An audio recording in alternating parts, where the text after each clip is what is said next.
articles for national magazines on topics ranging from the natural history of squirrels to the archaeology of trees.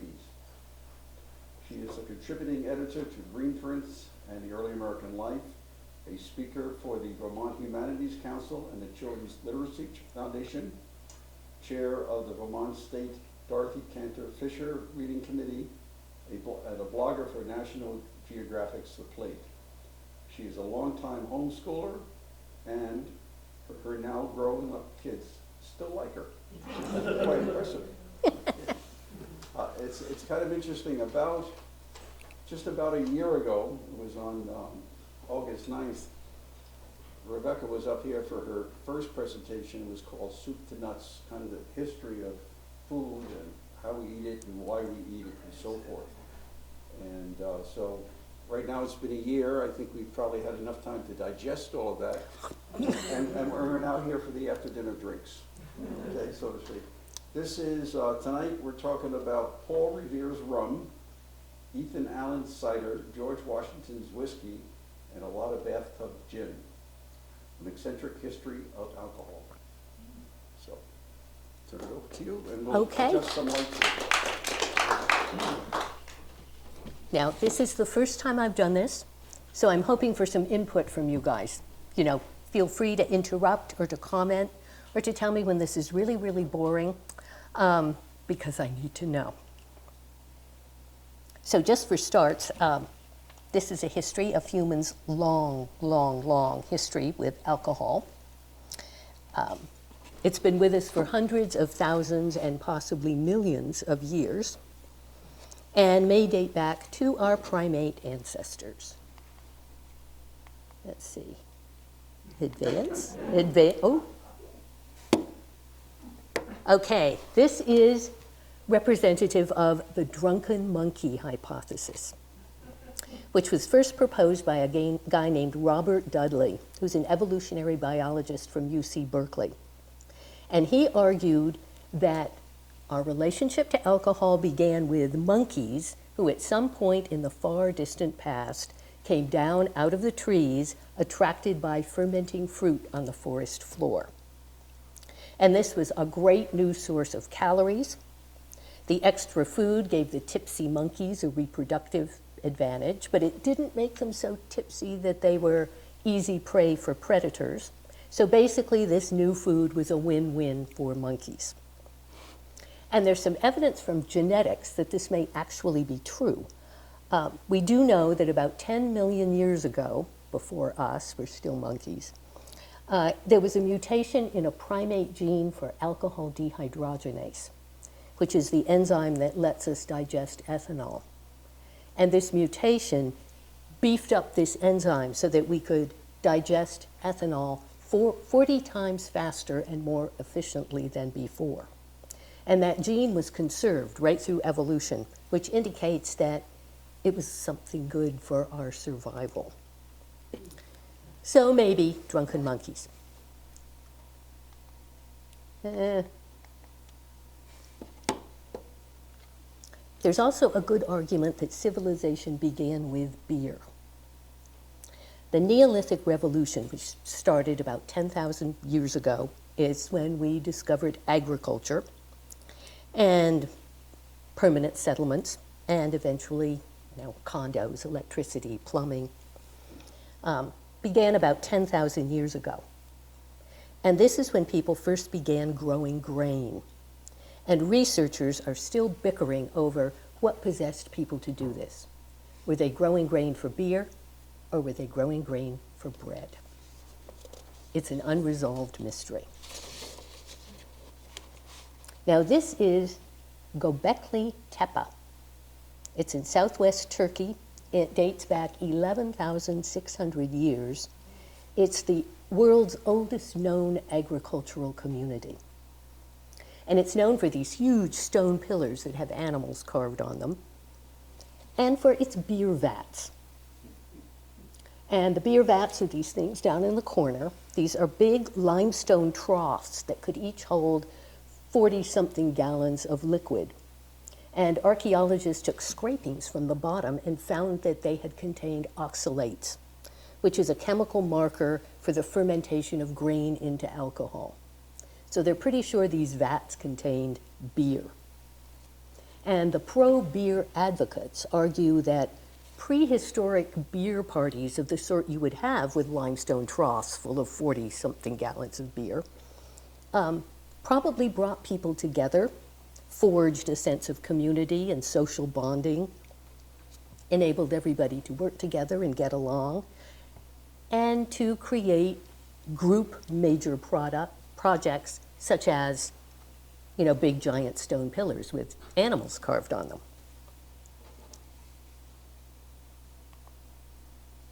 Huh.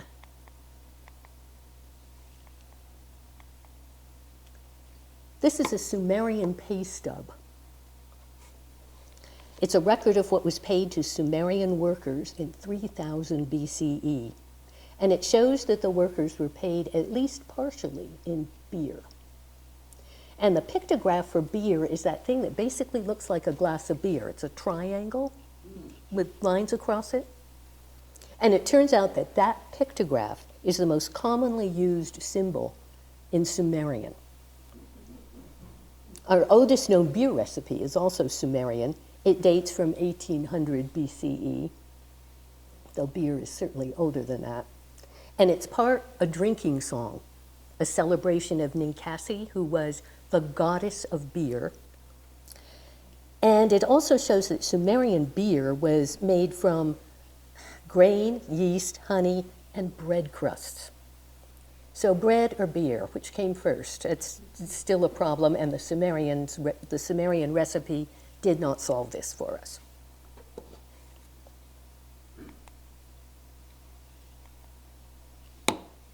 Beer came to North America with the European colonists.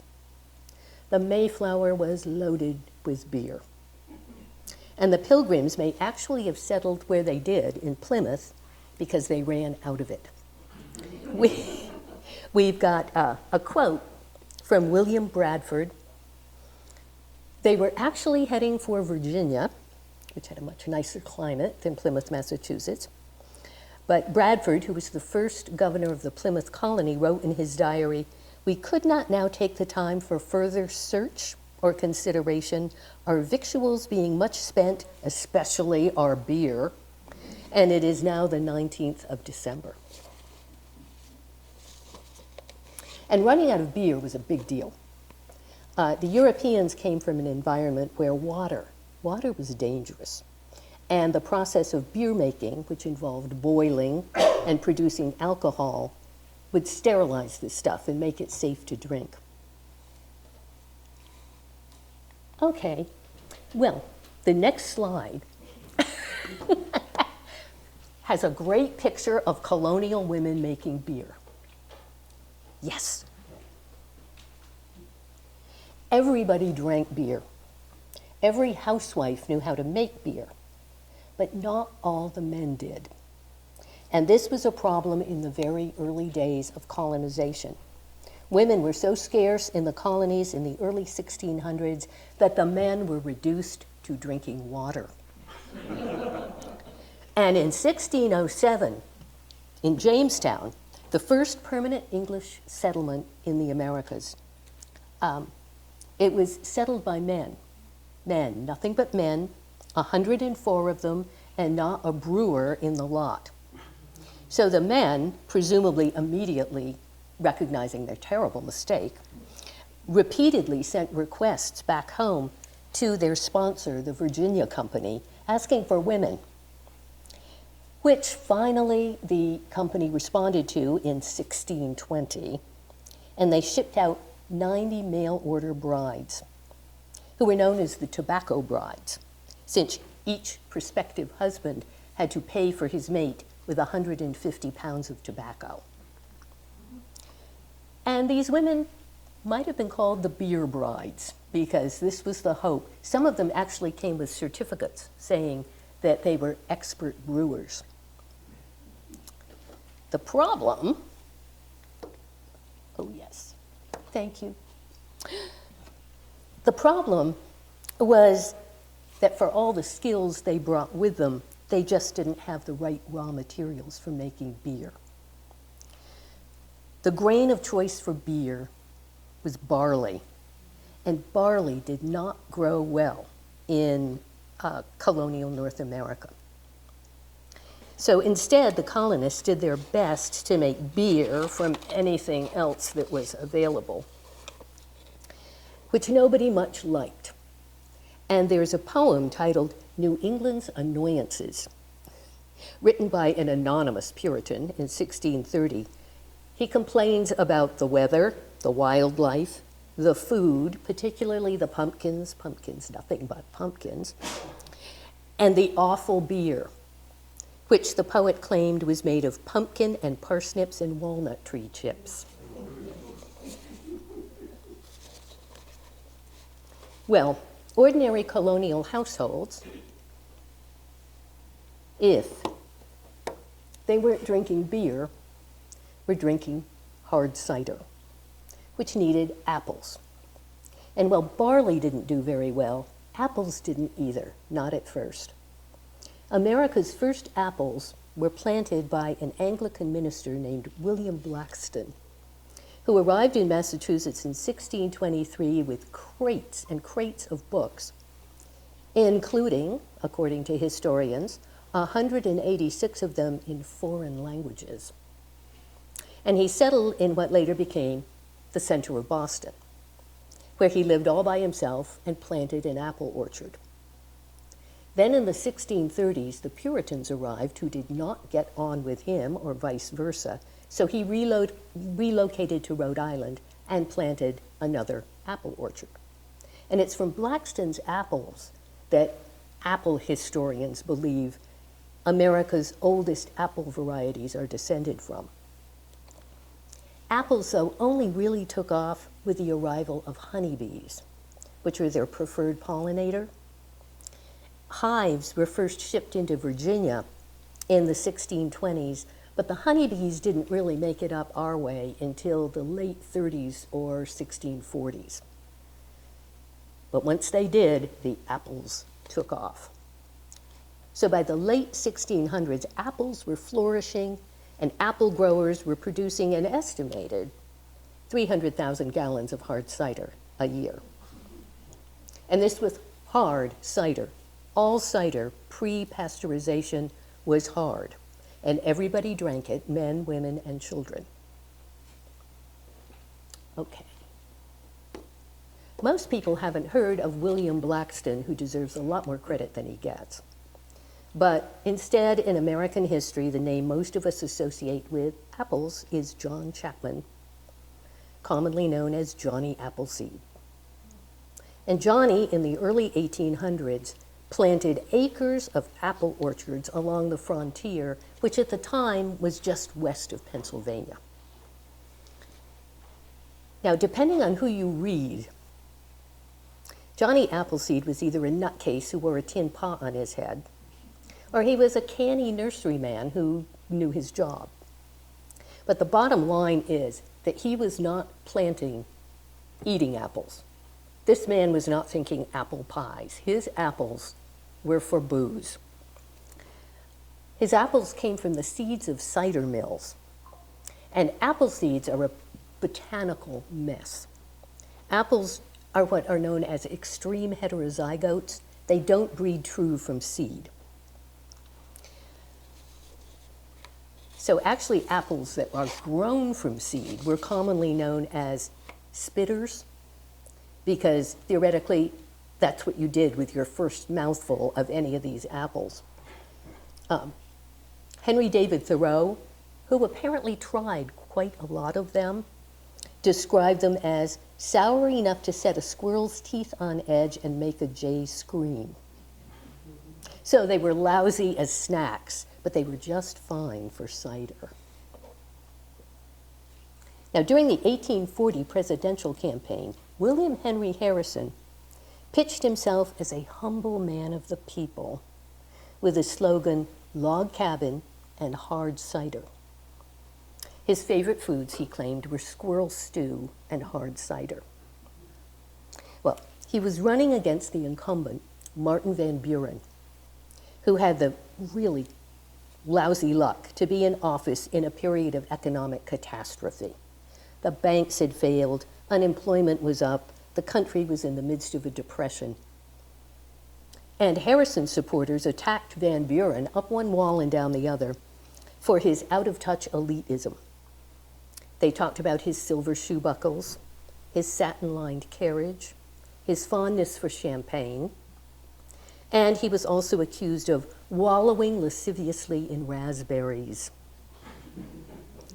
So the Harrison supporters wooed the voters by serving hard cider by the barrelful at rallies and by passing out log cabin-shaped bottles of whiskey.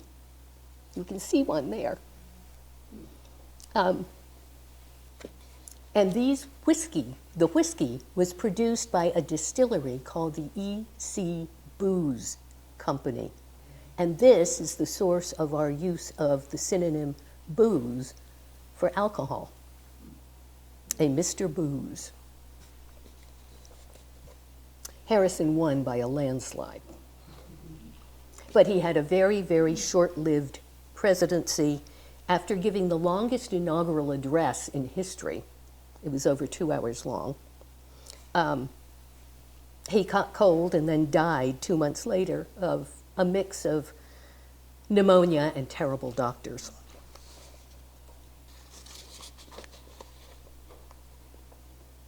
So in the 18th century, the average New England family went through 7 barrels of hard cider a year, or an average of 35 gallons per person of any age. John Adams routinely began his day with a tankard of hard cider. Hard cider ranges from about 4.5 to 7% alcohol. So it's a little more alcoholic than your average beer, which is about 4-point-something to 5-point-something%. But you could do something about this. If hard cider was not hard enough for you, you could beef it up by adding alcohol. This is the Catamount Tavern in Bennington, one-time stomping ground of Ethan Allen, who famously drank Stonewalls, so named because the effect of drinking them was supposed to be like running into one. And these were a mix of hard cider and rum. And at least one story claims that his famous victory at Fort Ticonderoga owed a lot to Stonewalls, which were said to have inspired the Green Mountain Boys with audacity.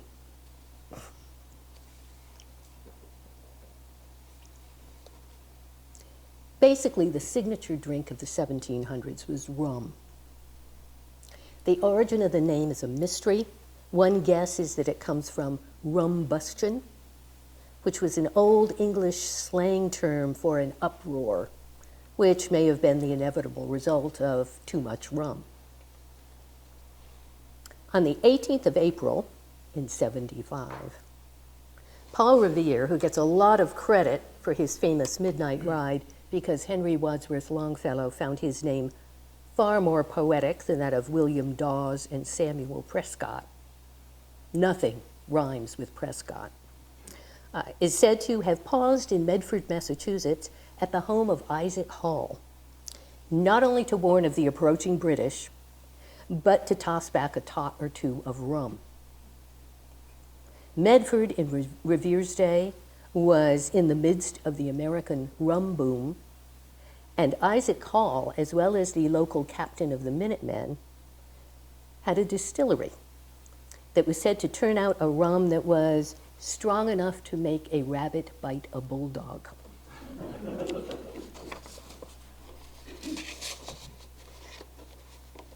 Rum began as a sticky form of garbage. It's an offshoot of the West Indian sugar industry. And sugar culture in the Americas began with Columbus, who in 1493 brought sugarcane to the Caribbean islands. And it took off like gangbusters. The climate was perfect for it. And by the 17th century, there were hundreds of sugar plantations throughout the Caribbean islands, Mexico, and Brazil. And life on these things was appalling. The estimate is that possibly up to 10 million Africans were imported as slaves to the sugar plantations, and the labor was brutal. The maximum life expectancy of a worker on a sugar plantation was 7 years. The history of sugar is wretched. So to make sugar, they would put boiled cane syrup in these big pots that had holes in the bottom. And as the syrup crystallized into sugar, the leftovers, in the form of sort of a dark caramelized goo, would ooze out the holes in the bottom. And this was molasses. And on average, you get about a pound of molasses for every 2 pounds of sugar. So they were turning out molasses hand over fist, and nobody knew what to do with it. Some of it was fed to slaves and livestock. Some of it was mixed with lime and horsehair to make mortar. Some of it was used to concoct a really ineffective cure for syphilis. But most of it, millions of gallons of this stuff, were just thrown in the ocean. Eventually, it's likely that slaves discovered that you could ferment molasses.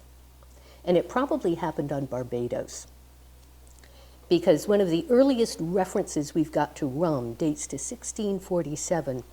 It's by a visitor to Barbados who writes about a great party that he went to where he had suckling pig and pineapple and a drink called Kill Devil. And Kill Devil was an early moniker for rum because it was said to be hot and strong enough to kill the devil. By 1655, the standard issue for sailors in the British Navy was a pint of rum a day, which practice was only discontinued in 1970.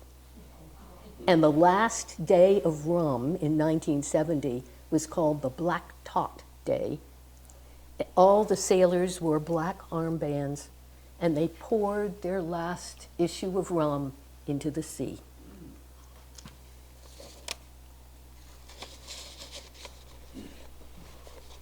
Well, the American colonies were awash with rum.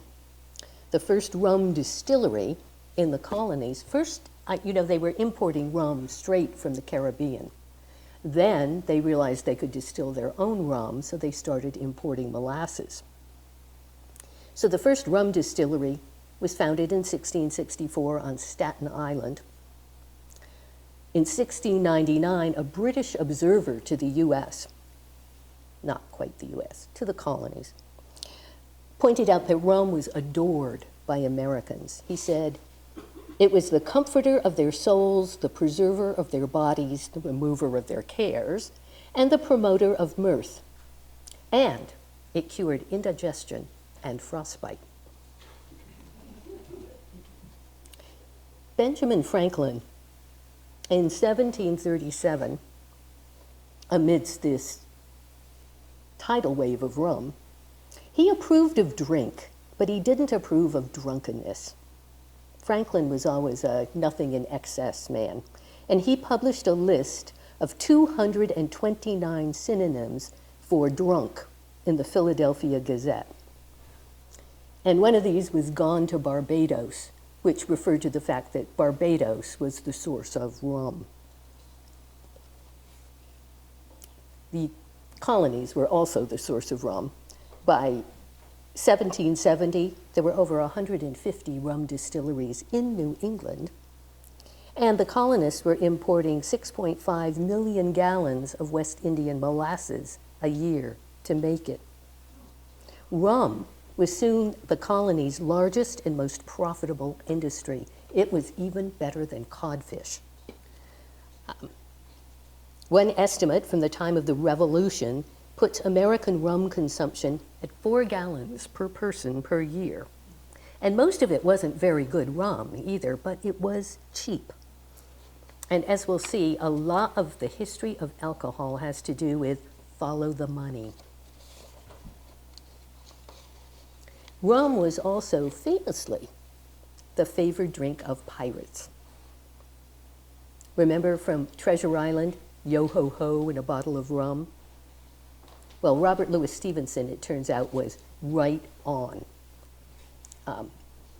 First, even if a pirate had wanted to drink water, it was tough on shipboard.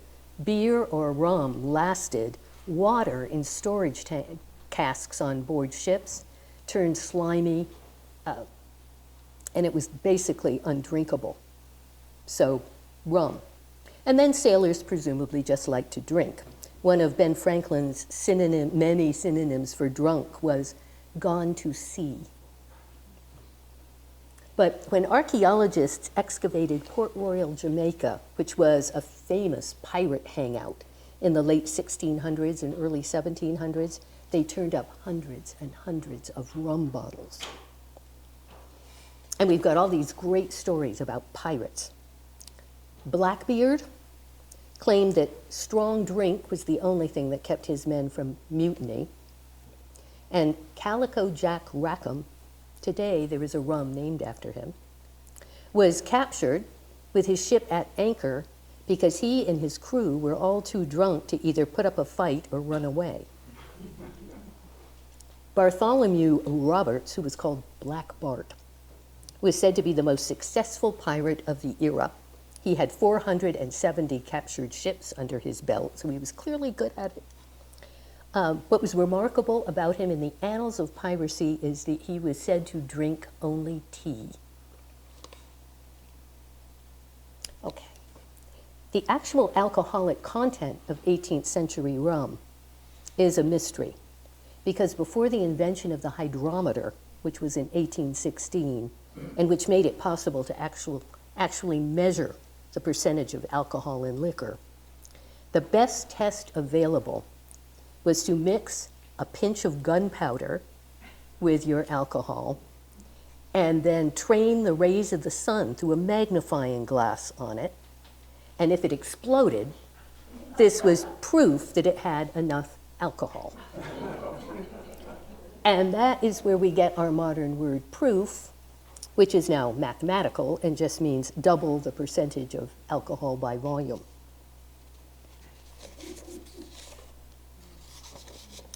Now, George Washington was a Madeira man. His favorite wine came from this tiny little island, the Portuguese island of Madeira, and this was also the most popular wine in colonial America. And it packed a punch. Like sherry and port, it's a fortified wine, which means that distilled alcohol, usually brandy, was added to it to boost the alcohol content. So most wine is around 11 to 12% alcohol, and Madeira was 20% alcohol or more. And it's exceptionally long-lived.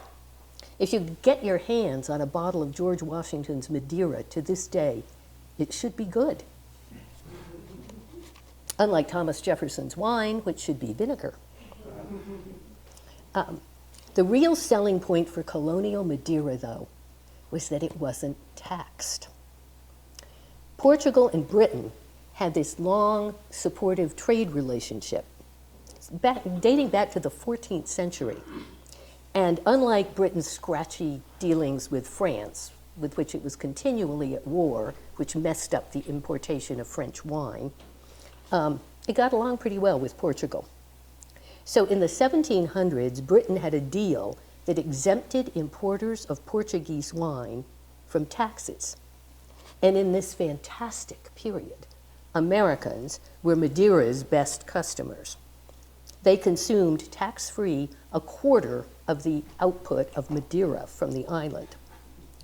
And George Washington ordered his by the pipe, which was a cask containing 126 gallons of wine. His granddaughter reported that he always drank 3 glasses of it every evening after dinner, and he drank 2 bottles of it a day during the high-stress period of the Revolutionary War. But then the Madeira party ended. This is John Hancock, one of the richest men in the American colonies and the owner of the ship Liberty. Well, in 1764, the cash-strapped British government, who who was struggling to pay off the debts from the French and Indian War, passed the Sugar Act, which slapped a tax on sugar, molasses, and Madeira wine. And the colonists were furious and immediately turned to smuggling. So what they did was they would offload cargoes of Madeira that were coming in by ship, load them onto smaller, faster ships, and buzz them into remote locations along the coast. And then the parent ship, now with just a fraction of its original load of Madeira, would proceed to the port of Boston and report to the customs authorities. Well, the British soon became really suspicious of all these very lightly laden ships that were coming into port.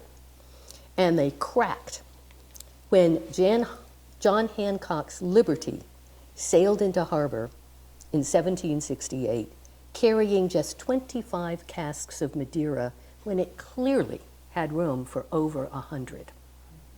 So they arrested Hancock. They impounded the Liberty.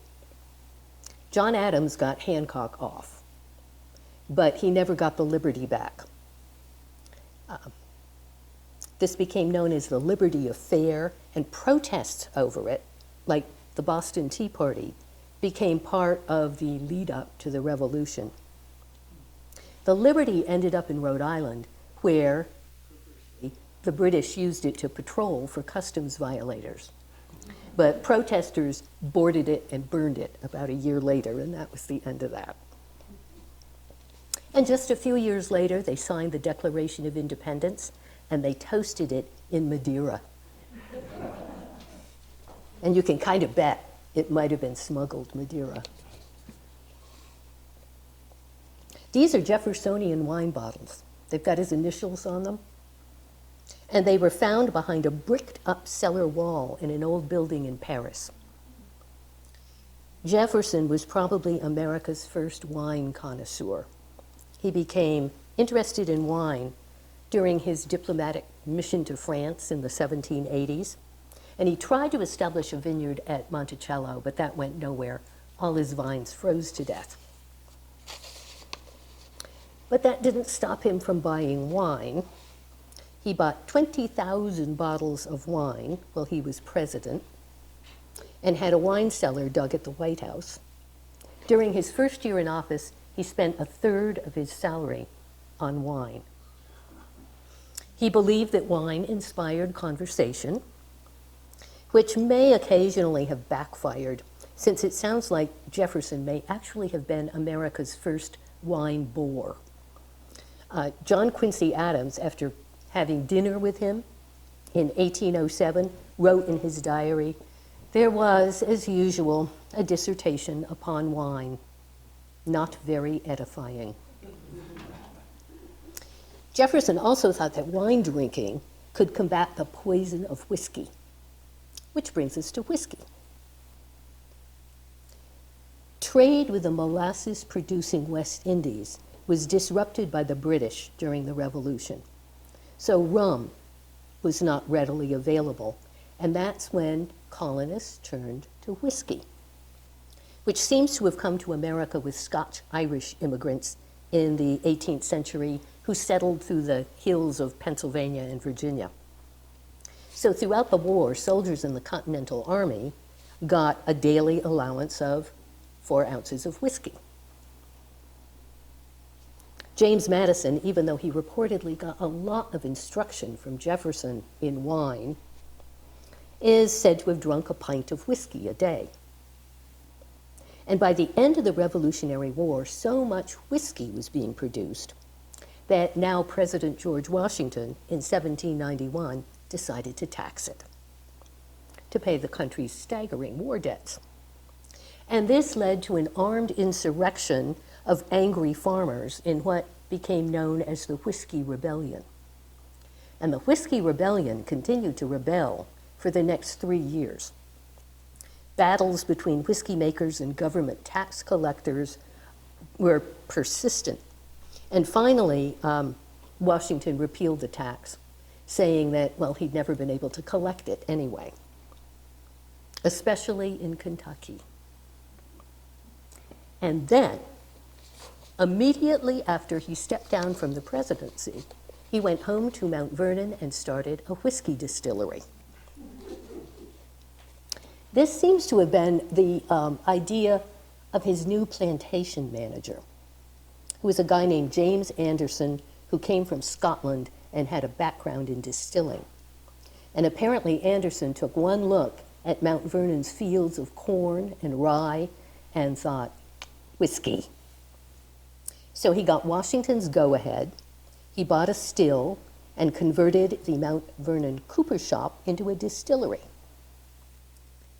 And this is a restoration of it today. And it was a smashing success. They could barely keep up with the demand. In 1799, they made 11,000 gallons of whiskey, sold it all at a huge profit the minute it hit the shelves. Whiskey was the drink of choice right up until the Civil War. Consumption dropped after 1861 because this is when Lincoln put a tax on it to pay for yet another war. But the name associated with whiskey at the time was that of Ulysses S. Grant, which some of his biographers say is very unfair. But what is probably the most famous story about Grant's whiskey goes like this. After the failure of Grant's first experimental explorations around Vicksburg, a committee of abolition war managers waited upon President Lincoln and demanded the general's removal on the charge that he was a whiskey drinker and little better than a drunkard. "Ah," exclaimed Lincoln, "you surprise me, gentlemen, but can you tell me where he gets his whiskey?" "We cannot, Mr. President, but why do you desire to know?" "Because if I can only find out, I will send a barrel of this wonderful whiskey to every general in my army."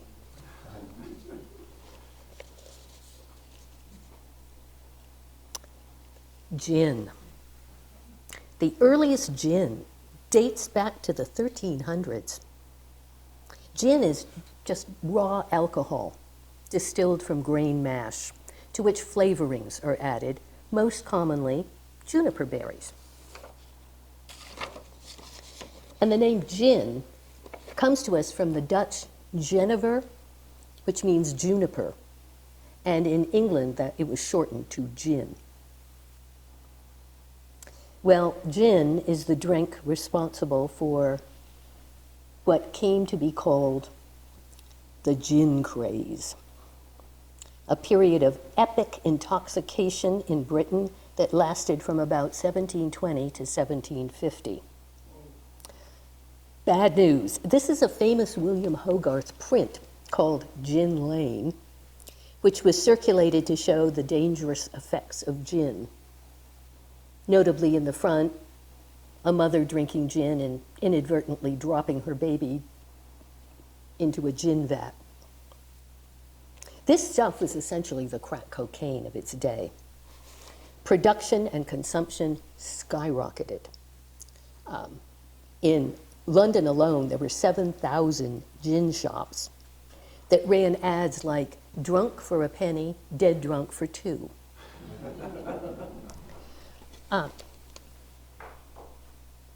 500,000 gallons of gin were produced in 1685. Then the government put a tariff on French wine and brandy, making those too expensive for most people. So as the cost of alternatives went up, gin became much more attractive. So 500,000 gallons in 1685, 1733, 11 million gallons of gin. And at the peak of the gin craze in 1743, 18 million gallons of gin. And this is for a country with a population of 6 million. By this time, the British Parliament was getting really upset. All this gin drinking was having a significant social and economic impact.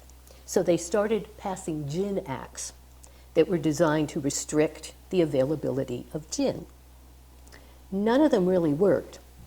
And the most innovative get around to the Gin Act was this thing. This is called the Puss and Mew. It's an early version of a vending machine. It's a metal cat that was built into a wall, and it had a spigot for dispensing gin and a slot for coins. And the reason that it worked is you couldn't see who was selling the gin.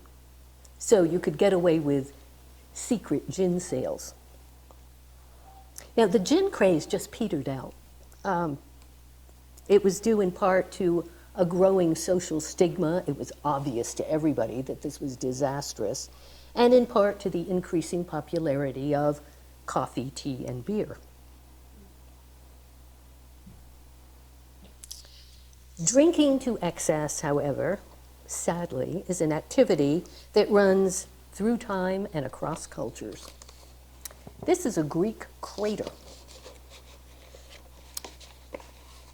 Wine at ancient Greek dinner parties was served in this thing, a crater, which is basically an ancient Greek punch bowl. Guests would fill their cups from the crater. And the party itself was called a symposium. A word today means an academic conference, but to the ancient Greeks, a symposium was a wine bash. And we've got a quote from the Greek poet Eubulus, writing in the 4th century BCE, commenting on the symposium. He says that after 3 craters of wine, the smart guests go home. Subsequent craters are nothing but trouble. The 5th produces yelling, the 6th leads to prancing about, and the 7th to black eyes. The 8th brings the police, the 9th vomiting, and the 10th insanity and the hurling of furniture. Historically, though, drinkers have been led astray by toasts. Ooh, we better back up on that one. This one or the next one? Yeah, this one is fine. Historians guess that the custom of toasting probably originated with Greek libations. You know, the custom of pouring out a little bit of your drink in honor of the gods. And for there, it was sort of a quick jump to toasting in honor of your host, fellow guests, and eventually formal dinner parties included an orgy of toasts. The British Navy actually had a roster of toasts to be drunk daily in order, downing glasses first to the king, followed by our ships at sea, our men, a willing foe and sea room, sweethearts and wives, and absent friends. That's several glasses of wine. And for many, this was just too much. The first temperance society, which was established in Germany in 1517, was aimed at getting rid of toasts. Louis XIV banned toasts from the French court. Puritan Massachusetts, naturally, banned toasts in 1634. Americans, though, have a special link to toasts. I love this. In 1778, an Englishman named John Stafford Smith wrote a song called To Anacreon in Heaven. Anacreon was a Greek poet whose poems were in praise of love and wine.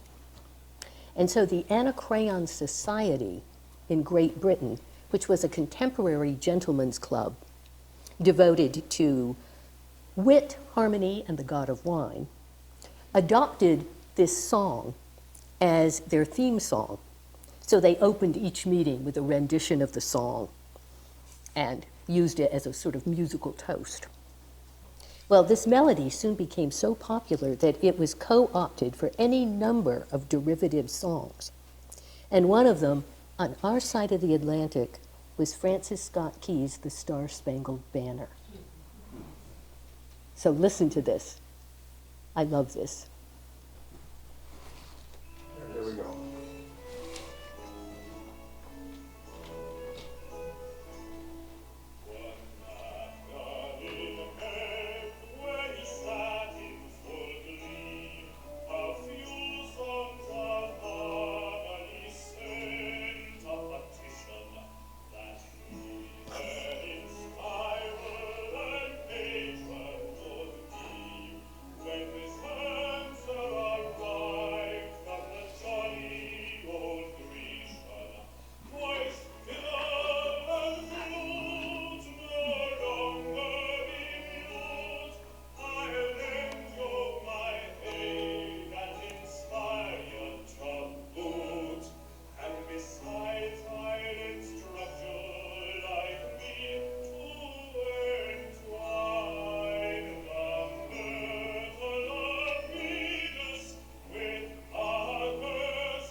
Is that good?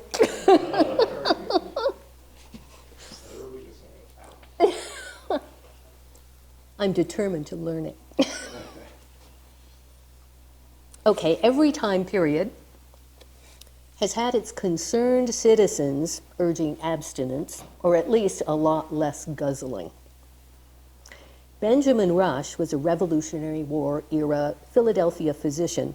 He published The Moral Thermometer, which was a list of beverages and their predicted effects. And if you look at this, he runs from temperance to intemperance. Drinking water led to health and wealth. Drinking wine and beer in small quantities and at meals led to cheerfulness, strength, and nourishment. But the stronger stuff, down at the intemperance side of the thermometer, was a road straight to hell, leading to peevishness, horse racing, fighting and swearing, and at the very bottom of the thermometer, gin, brandy, and rum, especially if drunk in the morning, led to madness and despair and could land you on the gallows. So people were warned. The earliest movers and shakers in the 19th century temperance movement were women, and the movement was largely inspired by an attempt to prevent domestic violence. And if you remember a name from the early temperance societies, it's likely to be Carrie Nation, who was sometimes known as Hatchet Granny, and who in 1900 had a dream in which God told her to go to Kiowa, Kansas and break up a saloon. So she did. She arrived there with an armful of rocks and announced, "Men, I have come to save you from a drunkard's fate." And then she took her rocks and hurled them at the mirror and the bottles on the wall and smashed up everything in sight. Somewhat later is when she adopted the hatchet. She published a newsletter called the Smasher's Mail and a newspaper called The Hatchet. She was arrested at least 32 times, and she became so well known that bartenders started posting signs reading, "All nations welcome here except Carrie." But her crusade was effective. The WCTU, the Women's Christian Temperance Union, became the largest and most influential women's group in the country. And eventually political pressure from the WCTU and the all-male Anti-Saloon League led to prohibition. But prohibition got a major boost from the income tax. This is so wrong.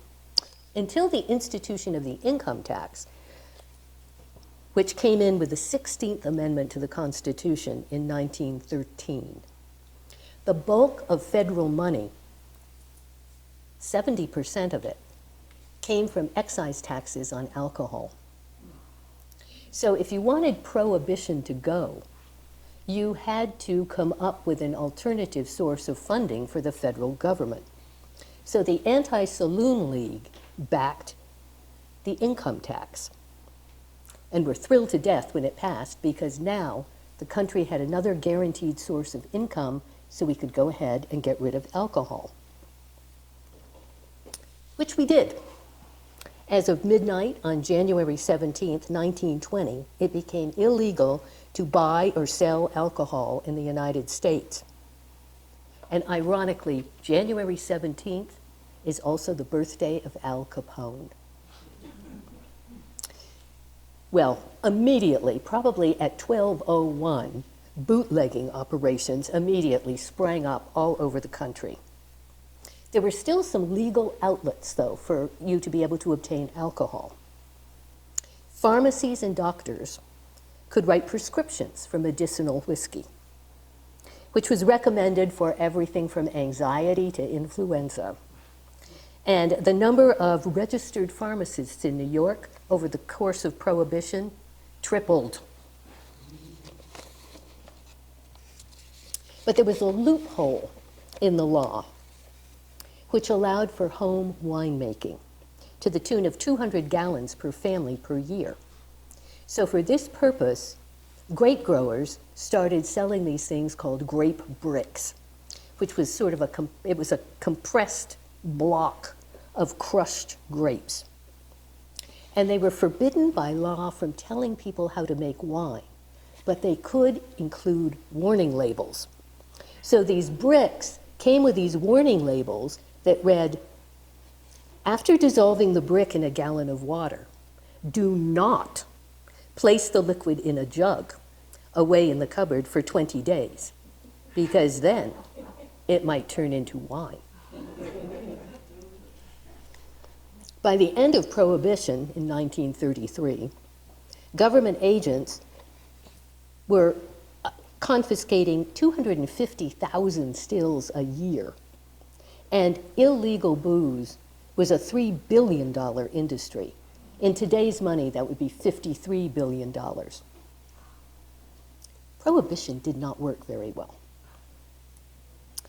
But during Prohibition, the primary source of drinking alcohol was industrial alcohol, the kind that's used to make ink and perfume and camp stove fuel.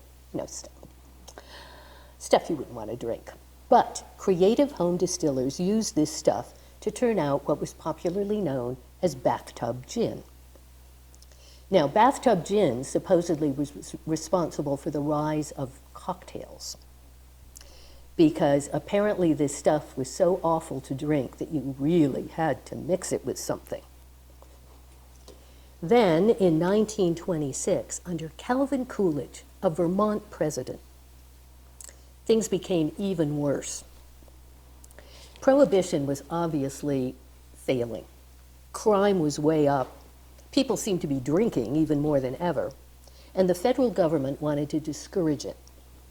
So it was decided to increase the amount of methanol, wood alcohol, a poisonous alcohol, in industrial alcohol, which was the prime source of bathtub gin. And this killed people. An estimated 10,000 people died from government sanctioning poisoning of industrial alcohol, and many more went blind. And the government continued this practice until the end of Prohibition. This was awful. I'm very disappointed in Calvin Coolidge. It's possible to overdose on alcohol. Poet Dylan Thomas, after downing 18 whiskeys at New York City's White Horse Tavern, is said to have died of alcohol poisoning. And to this day, the White Horse Tavern, which is still in business, boasts about this. They should be ashamed. But what you're more likely to get from too much to drink is a hangover. And hangovers have been plaguing people for millennia. The Romans, for miserable mornings after, recommended a wreath of celery or a fried canary. The Greeks recommended cabbage, and a cookbook from 10th century Baghdad says cold water and chickpea stew. The 17th century Brits had what is possibly the worst hangover cure in history. This stuff was called Goddard's drops. And the recipe called for ground human skull, preferably from a hanged man, dried vipers, and powdered ivory. This was also recommended for fainting spells and kidney stones. Coca-Cola, which hit the market in 1886, was first touted as a hangover cure, which it just might have been, since the original Coca-Cola had a pretty hefty component of cocaine and caffeine. And it was certainly a step up from Goddard's drops. It's hard to cure hangovers, since nobody really knows what causes them. There are a lot of theories, and since I'm sure I'm already talking too long, I will not share them with you, but we could get to it some other time. And finally, these two people pretty much sum up the entire history of human attitudes toward alcohol. On the left, we've got Mae West, who said, "Too much of a good thing is wonderful." And on the left, we've got the Greek poet Hesiod, who said, "All things in moderation." So there we go. I've got a ton more. There's so many good stories about this. How long did that take? Am I way over? I don't have a watch. Okay. I wanted to work in the Boston molasses flood of 1919. The molasses was there to make industrial alcohol during Prohibition.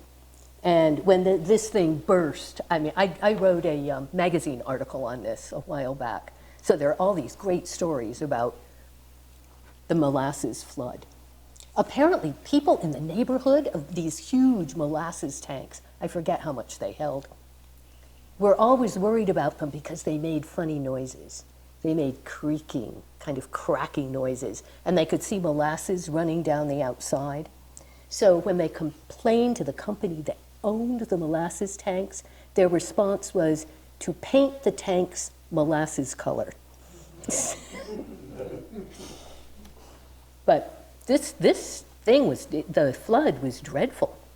Molasses is thick and sticky, and when it burst, it roared through the streets of Boston at, something like 30 miles per hour. You couldn't outrun it.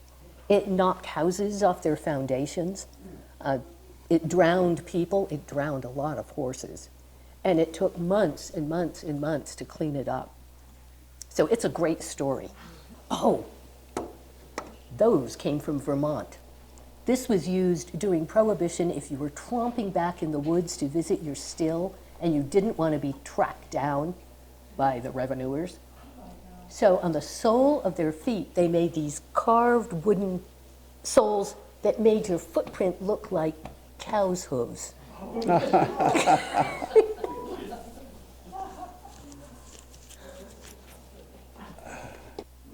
Well, thank you very much.